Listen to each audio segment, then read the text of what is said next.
Salut les devins, c'est Saikyo. Aujourd'hui, je voulais vous proposer une vidéo de débat. Vous savez que j'aime bien ce format-là, ça sort un petit peu de ce que je peux vous proposer d'habitude tout en vous parlant encore une fois de Dragon Ball Super. Donc c'est différent d'une vidéo prédiction dans laquelle je pousse vraiment le délire assez loin. Là, c'est différent, c'est posé, vous voyez, par rapport au reste de mes vidéos.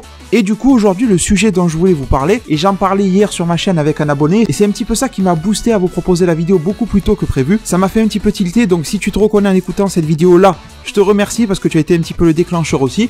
Et si Zeno changeait les règles de ce tournoi du pouvoir? Au final, la réponse, on l'a déjà parce qu'il a déjà changé 2 fois les règles. La première fois par rapport à C17 qui a posé ses pieds sur l'espèce de boule lumineuse qui est en suspension au-dessus du ring du tournoi du pouvoir. Ça n'était pas forcément interdit, mais ça n'était pas forcément fait pour non plus. Les Zeno ont trouvé ça cool et ils l'ont autorisé.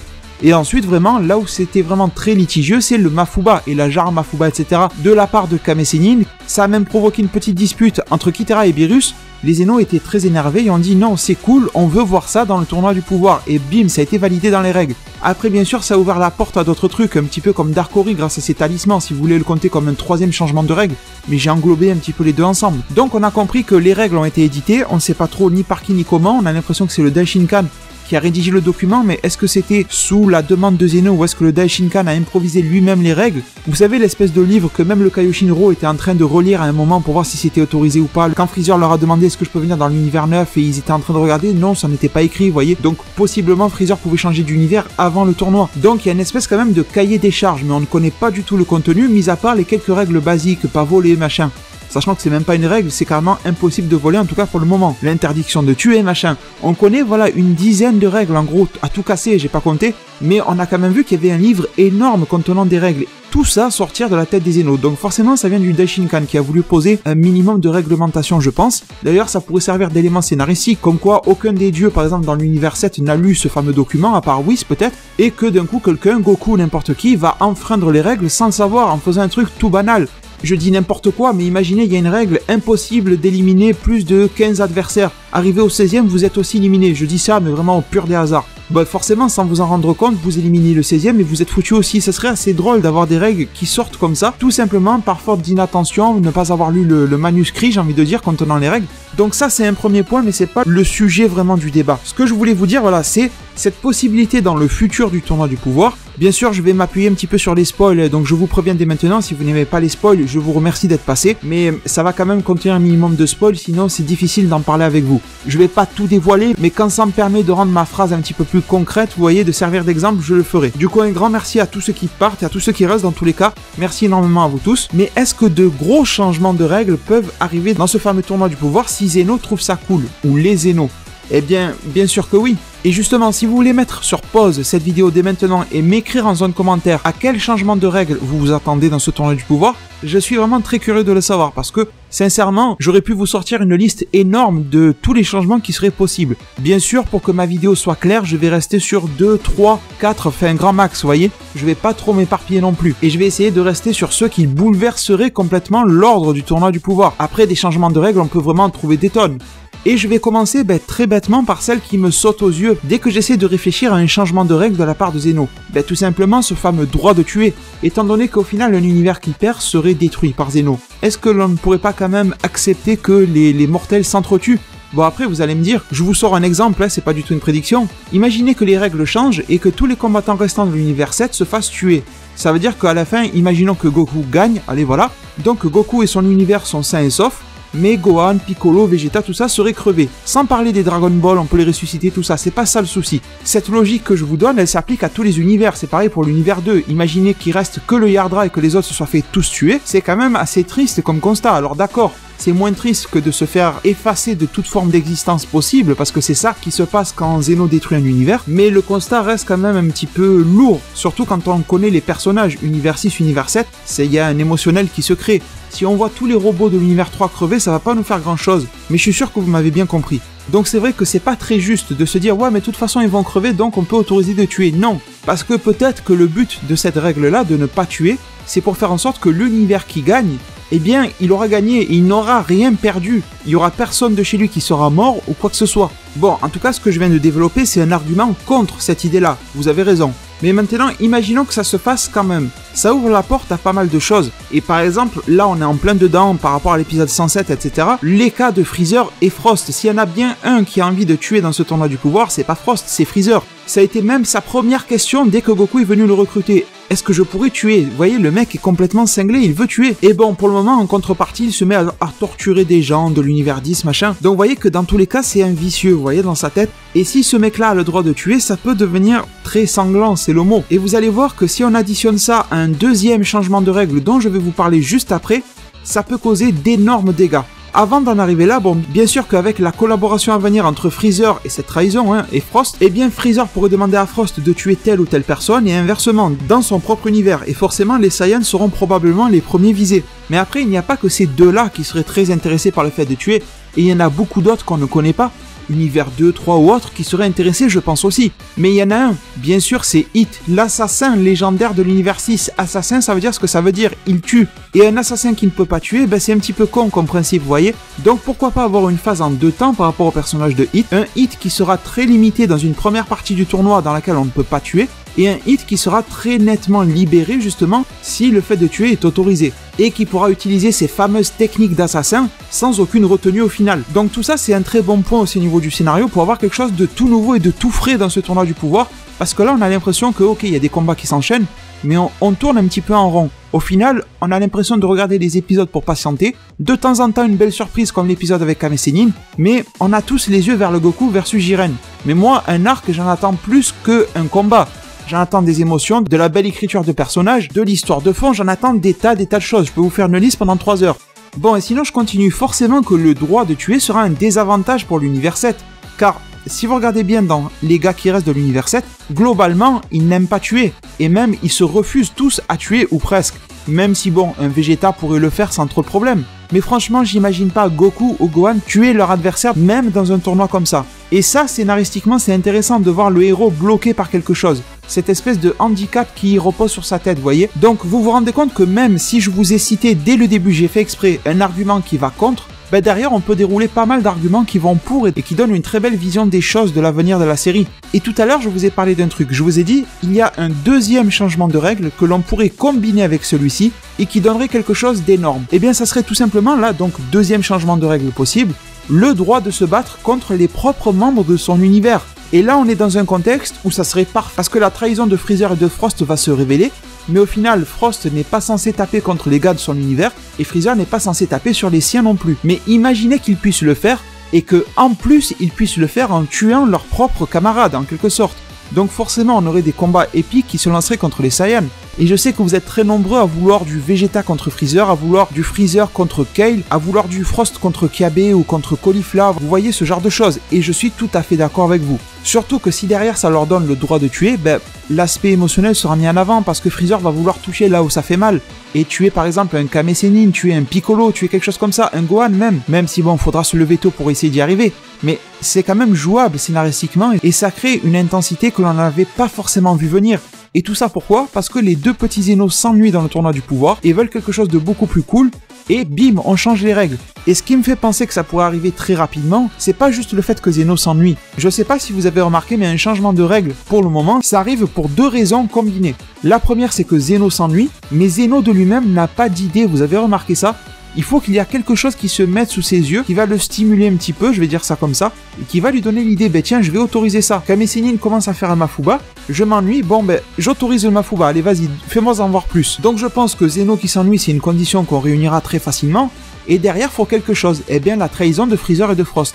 Et de voir que les deux pourraient commencer à essayer de taper les gars de leur univers, ça va créer une petite polémique entre les dieux, etc., qui vont faire une réclamation. Et les Zeno vont dire non, c'est cool, on continue. En quelque sorte, vous aviez qu'à mieux recruter, démerdez-vous avec vos problèmes. Et ça, je pense que c'est quelque chose de très cool à voir quand tu as un public jeune qui a 10 ans, qui est japonais, machin, tout ce que tu veux, sachant que c'est la cible de Dragon Ball Super. Et c'est très cool et cohérent aussi à voir quand tu es un peu plus âgé, quand tu es un petit peu plus un ancien de Dragon Ball, entre guillemets. Je pense que ça arrive à satisfaire à peu près tout le monde. Bon, maintenant dans ce débat, et qui dit débat dit que j'attends vos réponses et vos avis là-dessus en zone commentaire, bien sûr, j'aimerais vous parler de l'idée que m'a proposé un abonné hier. Bon, c'est pas la première fois que je la lisais, mais en tout cas, il a fait ressurgir l'idée dans ma tête, donc je t'en remercie. Tout simplement le fait d'obtenir le droit d'échanger sa place en tant que participant du tournoi avec son dieu. Et moi là je vais aller un petit peu plus loin en vous disant, par exemple, Goku aurait le droit d'échanger sa place avec Beerus ou avec son Kaioshin, même si c'est beaucoup moins avantageux le Kaioshin, on est bien d'accord, hein. Mais après dans les autres univers on sait jamais, sachant que d'après l'arc Zamasu Goku Black, on nous avait dit que Zamasu était le plus prometteur parmi tous les Kaioshin, nous faisant penser qu'il était en même temps un petit peu le plus fort, même si ça n'a pas été dit concrètement. Je dis Kaioshin, on s'est bien compris, Zamasu était un Kaio, etc. Je veux pas mettre de fausses idées dans la tête des gens, vous m'avez compris, c'est pour faire vite. Mais tout ça pour dire que j'ai quand même du mal à croire qu'il y ait un Kaioshin surpuissant, tellement plus puissant que son Akaishin, etc. Je n'y crois pas.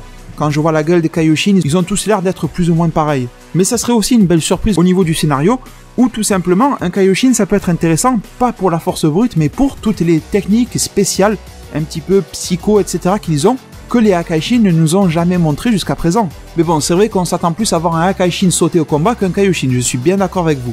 Et tout simplement maintenant je voudrais compléter cette idée-là. Et la compléter justement avec des choses que j'ai vues venir de votre part. Alors pas forcément vous directement, mais en tout cas de la communauté de fans de Dragon Ball, et vous en faites forcément partie. Tout simplement que c'est un petit peu abusé et tiré par les cheveux, à part si ça vient d'un caprice des Zeno, que les Akaishin se mettent à se taper dessus comme ça sans raison. Sauf si, comme je viens tout juste de le dire, bon les Zeno s'ennuient énormément, ils veulent des combats encore plus parce que les mortels leur en ont mis plein les yeux, et les Zeno se diraient mais tiens, si les dieux se battent ça sera encore mieux, mais...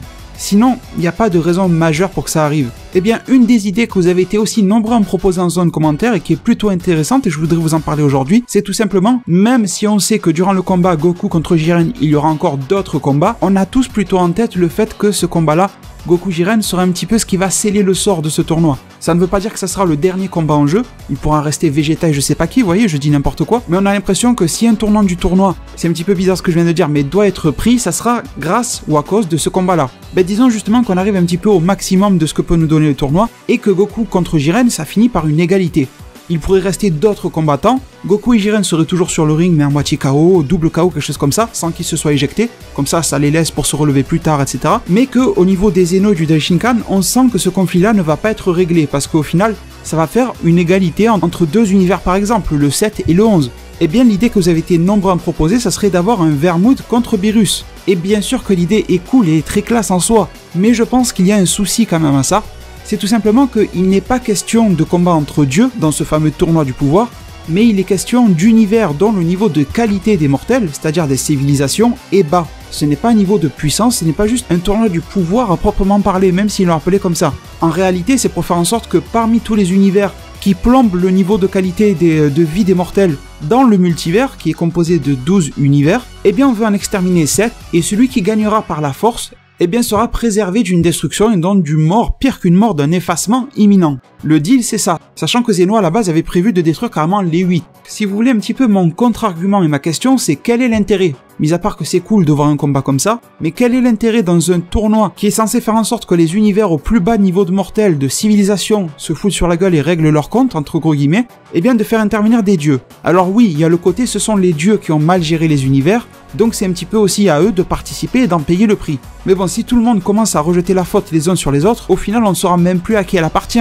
Parce que je pense que la moralité de cet arc-là, ce fameux tournoi du pouvoir et arc survie de l'univers, ça sera, je pense, d'une certaine manière, que cette espèce de classement qui a été fait, de dire que tel univers valait moins qu'un autre parce que ces civilisations sont moins bonnes ou quelque chose comme ça, je pense que ça sera un petit peu le même message que pour le racisme, vous voyez, c'est pas parce que tu es différent que tu es moins bon, que tu vaux moins. Et je pense que la morale voudra dire, peu importe le classement, peu importe la note obtenue, et l'univers 7 en sera sûrement un des exemples, eh bien tu peux quand même briller et être le meilleur et faire tes preuves, même si un fameux classement à la con, j'ai envie de dire, t'a mis dans le plus bas. C'est vrai que ça, on n'en parle jamais de cette fameuse morale à venir. Je pense qu'il y en aura une, et pour moi, ça ne fait aucun doute qu'elle sera celle-ci. C'est vrai que ça, sur Internet, personne n'en parle, parce que c'est pas tellement cool de faire une vidéo dans le titre, il y a écrit la morale du tournoi du pouvoir, quelque chose comme ça, alors qu'en soi, c'est beaucoup plus important qu'une nouvelle transformation de Goku, oui, j'ose le dire. Mais bon, c'est quand même un sujet moins populaire, mais je tenais vous en parler. Donc pour moi, un combat entre Akaishin dans ce contexte-là, sans conflit, vous voyez, sans que les Akaishin s'énervent les uns les autres, mais juste Zeno dit un petit peu comme une arène de gladiateurs, bon, mais maintenant, c'est à vous d'y aller.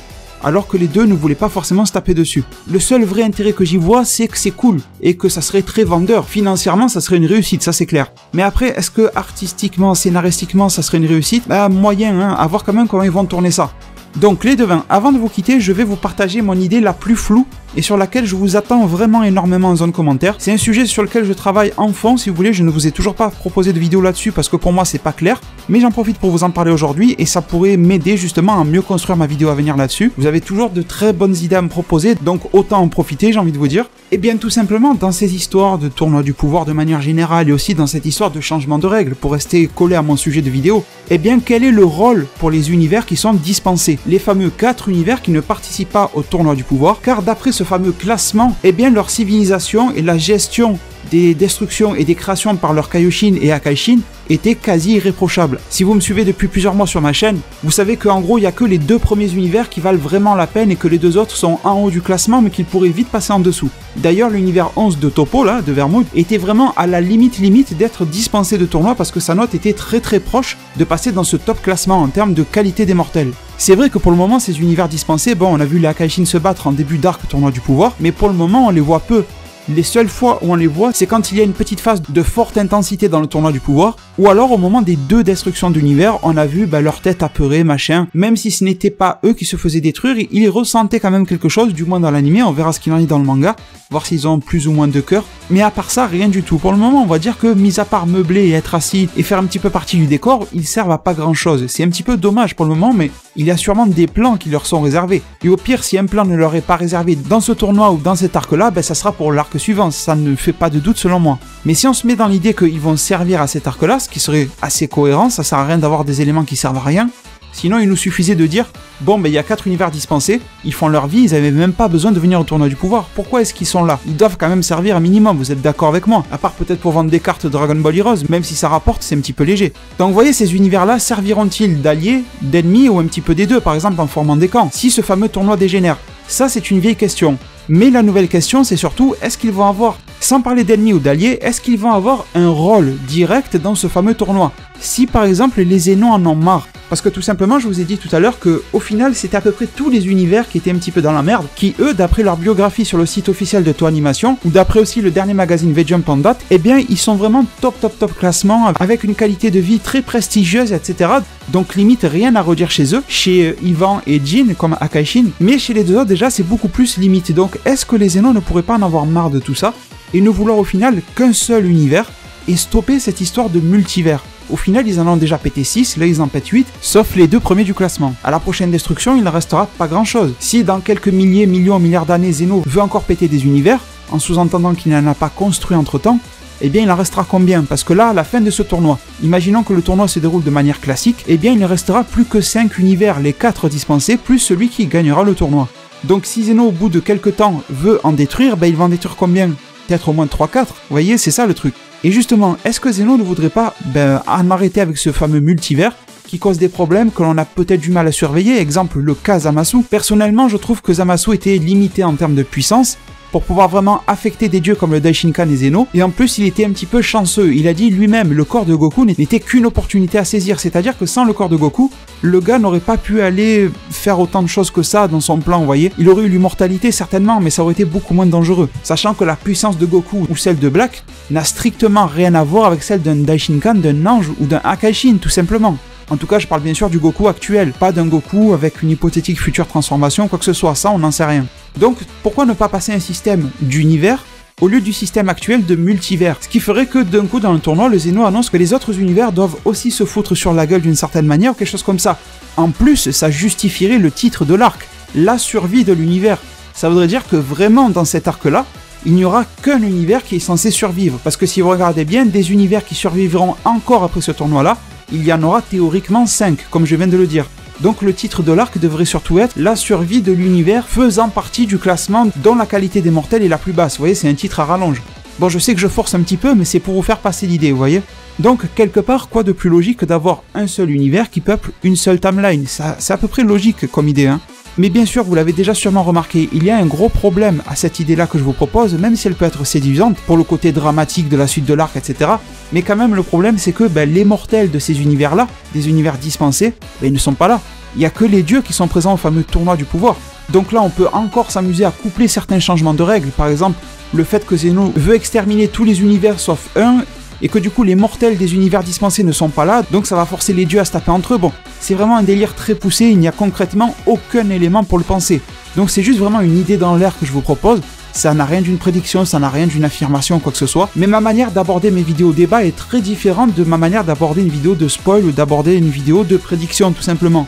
Une vidéo débat, je vous propose pas forcément que des idées qui me plaisent à moi ou dont je suis convaincu. Ça peut être des idées plus légères, mais que vous, derrière vos écrans, etc., dans la zone commentaire, vous pouvez continuer de faire vivre, ou alors aussi proposer de nouvelles idées, ou d'éprouver que l'idée que je vous propose n'est pas si bonne que ça, il n'y a aucun souci avec ça. Mais bon, même si cette situation-là n'arrive pas, je sens quand même qu'un gros caprice de Zeno va arriver et va mettre un petit peu tout le monde dans une situation très difficile. Je ne parle pas d'un Zeno ennemi, mais je parle d'un Zeno capricieux. Et pour le moment, Zeno nous a habitués aux caprices, mais des caprices au final assez gérables, on va dire, vous voyez. Mais imaginons justement qu'il mette un coup de pression par ses caprices et par son espèce d'insouciance, au final, quand Zeno demande un truc, il se rend pas compte des conséquences qu'il a derrière. Donc on peut penser à, comme je vous ai dit, tous les univers qui seraient mis en danger d'un coup, de participation au tournoi, sauf que les gars n'ont pas de mortel à portée de main, donc ça va mettre les dieux dans le truc. Et on peut penser à beaucoup d'autres choses, ce fameux droit de tuer qui serait un caprice, raccourcir le temps, la durée du tournoi, parce que Zeno trouve que ça traîne en longueur, et je suis sûr que vous, en zone commentaire, vous avez des tas d'idées concernant un possible caprice de Zeno, donc partagez-le moi. Mais ce que je veux vous faire comprendre, c'est que Zeno me fait toujours penser à un enfant de 5 ans très capricieux, vous voyez, les grosses têtes à claques. Et ce genre de petit, il s'en fout que son père, il a pas trop d'argent, il s'en fout que son père, il a pas eu son salaire ou il l'a eu, il en a rien à foutre. Si ses parents ont le compte en banque à découvert, il le sait pas, il s'en fout. Il veut son jouet maintenant, sinon c'est la crise. Et si Zeno pète une crise, c'est pas pareil qu'un petit enfant de 5 ans dans la vraie vie, vous voyez. Donc les devins, je pense que j'en ai vraiment fait le tour de cette vidéo de débat. Je ne veux pas non plus trop l'élargir parce qu'après je sais que ça peut devenir compliqué en zone commentaire de rester centré sur quelque chose d'à peu près concret. Donc écoutez, j'espère que cette nouvelle vidéo débat vous aura plu. Et forcément, j'espère vous retrouver très nombreux au niveau des likes, des j'aime de cette vidéo là pour soutenir ma chaîne. Je remercie déjà d'avance tous ceux qui contribueront à ça. Un énorme merci à vous tous. Prenez tout soin de votre futur et à plus pour de prochains arts divinatoires.